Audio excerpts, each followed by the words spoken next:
नमस्कार, मी वेदांत पाटील. नमस्कार, मी मुग्धा नूरकर. तुम्ही पाहत आहात Swift and lift media news. देशाचे लष्कर प्रमुख जनरल मनोज पांडे यांनी MSME आणि स्टार्टअप या दोन्हीवर लक्ष केंद्रित केल्याचे सांगितले आहे.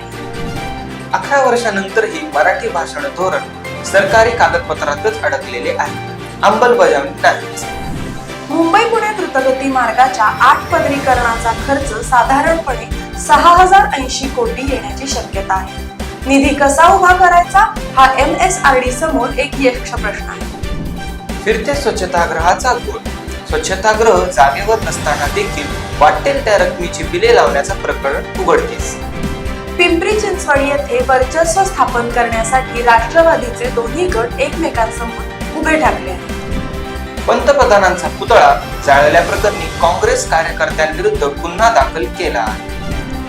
बदलत्या हवामानामुळे पुण्यात भाज्यांची आवक कमी जास्त होत असून फळभाज्या महाग झाल्या आहेत. बेकायदा बांधकाम पाडण्याचे प्रकरण. उच्च न्यायालयाने पालिकेच्या बाजूने निकाल दिला आहे.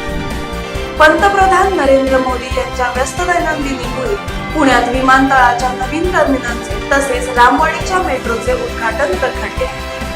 पिंपरी चिंचवड येथील 8 वर्षाच्या मुलाचे अपहरण करून अनैसर्गिक अत्याचार करून त्याची खून केल्याची घटना काल उघडकीस आली.